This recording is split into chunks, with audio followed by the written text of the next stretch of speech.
ভাগ্য যেন সুপ্রসন্ন হয় সেজন্য আমাদের দেশে মানুষ শবে বরাতে মসজিদে হুমড়ি খেয়ে পড়ে, ঠিক না ঠিক? কারণ আমরা মনে করি যে লাইলাতুল বরাতে বা শবে বরাতে মধ্য শাবান রাতে ভাগ্য নির্ধারণ হয়। অতএব এই রাতে মসজিদে সবচাইতে বেশি মানুষ সমবেত হয়ে কান্নাকাটি, দোয়া দুরূদ, জিকির আজকার বছরের অন্য কোনো রাতে অন্য কোনো সময় মসজিদে এমনকি বাসা বাড়িতে এত ইবাদত বন্দি করতে দেখা যায়। তো এই রাত্রে এত মানুষ কেন আসে? আল্লাহু আলাম, বাহ্যিক দৃষ্টিতে এটাই মনে হয় যে এই রাতে এত মানুষের ভিড় এই জন্য হয় যে এই রাতে এসে একটু আল্লাহর কাছে কান্নাকাটি করে আল্লাহকে একটু কোন রকম যদি আমি একটু চেষ্টা করে বাইলটা আমার পক্ষে ভাগ্যটারে লেখাই নিতে পারি, তাহলে সারা বছর আমার আর পায় কে, ঠিক না ঠিক? অথচ বছরের ইবাদতের জন্য সবচেয়ে সেরা এবং শ্রেষ্ঠ রাত কোনটা? লাইলাতুল কদর, শবে কদর রমজানের শেষ দশকে আছে। সেই রাতে ইবাদতের জন্য এত চেষ্টা আমাদের হয় না। ভাইরা আমার, আপনার ভাগ্যে ভালো কিছু লেখা হোক এটা যদি আপনি চান, প্রথম কথা হলো ভাগ্য লেখনটা কখন হয়?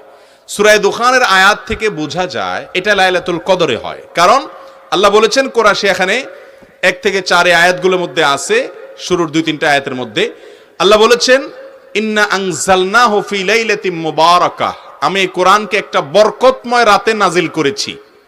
সে রাতটা কোনটা? কোরআন নাজিল হয়েছে কোন রাতে? লাইলাতুল কদরে। দলিল আল্লাহ কোরআনেই বলেছেন ইন্না আনজালনাহু ফি লাইলাতিল কদর, লাইলাতুল কদরে কোরআন নাজিল করেছি। তাহলে যেই রাতে কোরআন নাজিল করেছি আল্লাহ এর পরের আয়াতে বলছেন ফিহা ইউফরাকু কুল্লু আমরিন হাকিম, সে রাতে সব গুরুত্বপূর্ণ বিষয়গুলো ধার্য করা হয়, ফরক করা হয়। তাহলে ভাগ্য নির্ধারণটা হয় মূলত লাইলাতুল, যদিও বান্দাকে সৃষ্টি করার 50,000 বছর আগে আল্লাহ তাআলা অনেক কিছু তাকদীর ঠিক করে রেখেছেন। সেটার আবার বাৎসরিক যে বাজেট সেটা হয়ে থাকে লাইলাতুল কদরে। যাই হোক, শবে বরাতে ভাগ্য নির্ধারণ হওয়ার ব্যাপারে যে সমস্ত বর্ণনা আছে সেগুলোর কোনোটি সহি বা বিশুদ্ধতার মানদণ্ডে উত্তীর্ণ নয়। এবার আসি মূল বিষয় যে ভাগ্য সুপ্রসন্ন হবে কিভাবে। আল্লাহ আপনার কপালে ভালো কিছু লিখবেন কি করলে? নাম্বার 1, আপনি যখন আল্লাহর প্রতি ঈমান আনবেন, আপনার মধ্যে যখন তাকওয়া থাকবে, তাকওয়া আল্লাহর কথা মেনে চলার মানসিকতা থাকবে, হালাল হারাম বাজ বিচার করে চলার চেতনা আপনার অন্তরে থাকবে, এই ব্যক্তির জিন্দেগিতে আল্লাহ তাআলা বরকত খুলে দিবেন। কোরআনে আল্লাহ ওয়াদা করেছেন ওয়ালাউ আন্না আহলাল কুরা আমানু ওয়াত্তাকাউ লাফাতাহনা আলাইহিম বারাকাতিম মিনাস সামা, যদি ঈমান এবং তাকওয়া আনে কোন জনপদ, কোন এলাকার মানুষেরা আল্লাহর প্রতি বিশ্বাস রাখে আর অন্তরে তাকওয়া থাকে, তাদের জন্য আসমানের সমস্ত বরকতের দুয়ার আমি খুলে দিব। আপনারা বলতে পারেন হুজুর, ঈমান আনলে তাকওয়া অনুযায়ী চললে আল্লাহর আদেশ মেনে চললে যদি সব ভাগ্যে ভালো কিছুই লেখা হয়, তো আফ্রিকান মুসলমানদের এত দুরবস্থা কেন? বার্মিজ মুসলমানদের এত দুরবস্থা কেন? কাশ্মীরের মুসলমানদের এত দুরবস্থা কেন? এটা হয়তো আপনি বলবেন। এর উত্তরে আমি বলবো যে আল্লাহ রাব্বুল আলামিন মানুষের জীবনে বারাকাহ দেওয়া, সুখ এবং শান্তি দেওয়ার মানে এই নয় যে তাকে প্রচুর পরিমাণে প্রাচুর্য দিলেন। একজনকে আল্লাহ অনেক প্রাচুর্য দিলেন, অনেক টাকা পয়সা দিলেন, অথচ তার জীবনে বারাকাহ বা কল্যাণ দিলেন না। সে টাকা পয়সা বহন করলো ঠিক, কিন্তু সুখ এবং সমৃদ্ধি, মানসিক যে প্রশান্তি, এই প্রশান্তিটা সে অর্জন নাও করতে আছে না নাই? টাকা পয়সা অনেক আছে কিন্তু মনে সুখ শান্তি, এই জন্য কখনো পিস্তল দিয়ে আত্মহত্যা করে, কখনো ইনজেকশন দিয়ে আত্মহত্যা করে, কখনো ফাঁসির দড়িতে ঝুলে পড়ে। এই সব হয় ওই কারণে যে অন্তরে কি থাকে না, শান্তি থাকে। শান্তির মালিক আল্লাহ তাআলা, তিনি অনেক সময় দুঃখের মধ্যেও মানুষকে শান্তি দিয়ে থাকেন, বরকত দিয়ে থাকেন। প্রকৃত কল্যাণের অধিকারী যদি হতে চান, আপনার কপালে কল্যাণ লেখা হোক এটা যদি চান, তাহলে আপনাকে আল্লাহর প্রতি ঈমান এবং তাকওয়া আনার চেষ্টা করতে হবে। ভাইরা আমার, আমাদের দেশে বেশিরভাগ মুসলমানরা বা সারা দুনিয়াতেই আমরা মনে করি যে আল্লাহ আমাকে এক গাদা টাকা দিয়ে দিলে, অনেকগুলো সম্পদ দিয়ে দিলে, বিশাল ব্যাংক ব্যালেন্স হয়ে গেলে, অনেক জমি জমা হয়ে গেলে, অনেক পাওয়ার হয়ে গেলে আমি বোধহয় আল্লাহর প্রিয় পাত্র হয়ে গেলাম। মনে রাখবেন, ফেরাউনকে আল্লাহ তাআলা অনেক ক্ষমতা দিয়েছেন, কারুনকে অনেক সম্পদ দিয়েছেন, নমরুদকে অনেক প্রতিপত্তি দিয়েছেন, কিন্তু এর কোনোটি তার কল্যাণ আনতে পারে। এই সমাজে বহু মানুষ আছে অনেক সম্পদ প্রভাব নিয়ে চলে, কিন্তু মানসিক প্রশান্তি নাই, আল্লাহ তাআলা তাকে কল্যাণ। আবার অনেক গরিব মানুষ আছে, আল্লাহ তাআলা তাকে অনেক সুখে রেখেছেন। এই জন্য ওই আল্লাহর বান্দা তিনি সুখী মানুষ, অথচ সম্পদ নাই। এই জন্য সুখের সাথে সবসময় সম্পদের সম্পর্ক থাকে। একবার বলে এক রাজা, তিনি রাস্তা বের হয়েছেন সুখী মানুষের জামা নেয়ার জন্য। তো একবার খুঁজতে খুঁজতে খুঁজতে এক লোক পাইছে, তার গায়ে ছালার একটা চট আছে। তো দেখলো যে লোকটা রাস্তার ধারে শুয়ে নাক টেনে ঘুমায়, পাশ দিয়ে ট্রাক যায়, বাস যায়, কোনো তার বিহিত নাই, ঘুম আর ঘুম, শান্তি আর শান্তি। তখন লোকটা চিন্তা করলো যে কি খাইছে না খাইছে, তারপরে এত আরামের ঘুমটা যদি আরামের হয়, লোকটার মনে শান্তি আছে, এটা বুঝাই যায়।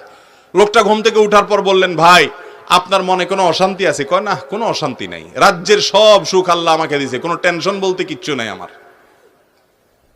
বলে যে ভাই, তাহলে আপনার এই যে গায়ে যে চটটা আছে এটা আমাকে দিয়ে দেন, বিনিময়ে আপনাকে আমি এত লাখ টাকা দেব।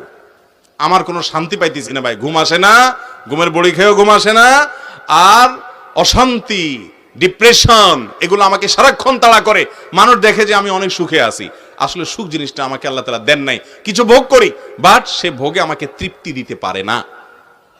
তখন সেই চটালা রাস্তার পাশে শুয়ে থাকা গরিব মানুষটা নাকি তার গায়ের চটটা খুলে তাকে দিছে, বিনিময়ে ওই ভদ্রলোক অনেকগুলো টাকা তাকে দিয়ে গেছে। টাকা দেওয়ার পর এই ভদ্রলোক এই টাকাগুলা চিন্তায়, কি করবে, কোথায় রাখবে, কে নিয়ে যায়, কে না নিয়ে যায়, কে ডাকাতি করে, এই টেনশনে এবার এর ঘুম হারাম হয়ে গেছে। এবার সে ওই লোকরে খুঁজতে খুঁজতে খুঁজতে অনেক কষ্ট করে পাইছে, পায়া বলে, ভাই এই নেন তোমার টাকা। তারে টাকা ছুড়ে মেরে দিয়ে বলছে, ভাই এই নেন আপনার টাকা, আল্লাহর হস্তে আমার সেই চটটা ফেরত দেন, আপনার এই টাকা আমার ঘুম এবার হারাম করে দিস। ভাইরা আমার, কথা কিন্তু বাস্তব। আল্লাহ তাআলা যাকে শান্তি দিবেন না, সম্পদের পাহাড় দিয়েও শান্তি দিবেন না। শান্তি কিন্তু আল্লাহর আনুগত্যে আছে। অতএব আপনার ভাগ্যে আপনি যদি কল্যাণ চান, টাকা চান না কল্যাণ চান? কল্যাণ চান। সুখ চান না পয়সা চান? যদি সুখ এবং কল্যাণ চান, প্রথম কাজ হলো ঈমান এবং তাকওয়া লালন করতে হবে। মুত্তাকিরা কষ্টের মধ্যেও হাসে, দুঃখের মধ্যেও হাসে। নমরুদ প্রাসাদে থেকেও শান্তি পায়নি, ইব্রাহিম আলাইহিস সালাম অগ্নিকুণ্ডে থেকেও শান্তি পেয়েছেন। অতএব আপনি যদি সুখ এবং শান্তি চান, আপনার ভাগ্যে কল্যাণটা লেখক আল্লাহ তাআলা, সুখটা লেখক আল্লাহ তাআলা, যদি চান আল্লাহর প্রিয় বান্দা হওয়ার চেষ্টা করেন। ভাইরা আমার, আমরা যারা এক রাতে ইবাদত বন্দি করে ভাগ্যটা নিজের পক্ষে লিখে ফেলতে চাই, তাদের এক্সাম্পলটা কি জানেন? তাদের এক্সাম্পল, তাদের উপমা হলো, একজনের চেয়ারম্যান সাহেবের ইলেকশনের আগে ধারে কাছেও ছিল না, কোনো কাজে তিনি ছিলেন না, এরকম একজন কর্মী আছে। সে ইলেকশনে চেয়ারম্যান সাহেব জিতার পরে এবার চেয়ারম্যান সাহেবের নারায় তাকবীর দিতে দিতে, স্লোগান দিতে আয়সা ইউনিয়ন পরিষদে হাজির হয়ে গেছে। এখন সব কিছুতে সে সামনে সামনে থাকে। আরেকজন, সে সারা বছর পুরা নির্বাচনের মৌসুমে চেয়ারম্যান সাহেবের ইলেকশনের জন্য অনেক কাজ করছে, খাটাখাটনি করছে, অনেক পরিশ্রম করছে। এই দুইজনের মধ্যে চেয়ারম্যান সাহেব গম টম নিজে যা পাবেন, এখান থেকে যদি কোনো দুর্নীতি চুরি টুরি করার সুযোগ দেয়, অথবা বৈধভাবে কোনো সুযোগ দেয়, বা নিজের কাছে রাখে, আপন বানায়, কারে বানাবে? প্রথমটারে না দ্বিতীয়টারে? যে আমার ক্যাম্পাস করেছে, যে আমার সারা বছর কাজ করেছে তাকে, নাকি যে জিতার পরে আয়সা একদিনের জন্য আয়সা ভালো হওয়ার চেষ্টা করতেছে তাকে? সারা বছরেরটাকে না? আপনি কিভাবে আশা করেন যে সারা বছর নামাজ কালাম পড়বেন না, আল্লাহর কোনো কথা মানবেন না, এক রাতে এসে মসজিদে কান্নাকাটি করে ভাগ্য সব ঠিক করে ফেলাবেন? কিভাবে আশা করেন আপনি? কথা ঠিক না? ঠিক।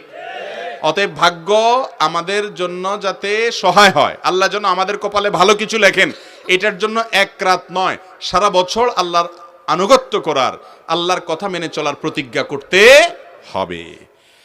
নাম্বার 2, আত্মীয়তার বন্ধন রক্ষা করা। এটা ভাগ্য সুপ্রসন্ন হওয়া, কপালে ভালো কিছু লেখা হওয়ার অন্যতম একটা বড় কারণ।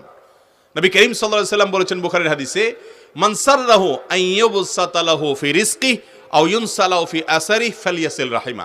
যে ব্যক্তি চায় তার রিজিক আল্লাহ তাআলা অনেক বাড়িয়ে দেখ, রিজিকে বরকত হোক, কল্যাণ হোক, তার হায়াত এবং জীবনে বরকত হোক, এটা যদি কেউ চায়, তাহলে সে যেন আত্মীয়তার বন্ধনগুলো রক্ষা করে। রক্ত সম্পর্কীয় আত্মীয়, ভাই বেরাদার, আপনার বোন, ভাতিজা, আপনার ফুফু, আপনার চাচা, আপনার মামা খালা, এই যে রক্ত সম্পর্কীয় মানুষগুলো আছেন, বাবা মা তো বটেই, এই মানুষগুলোর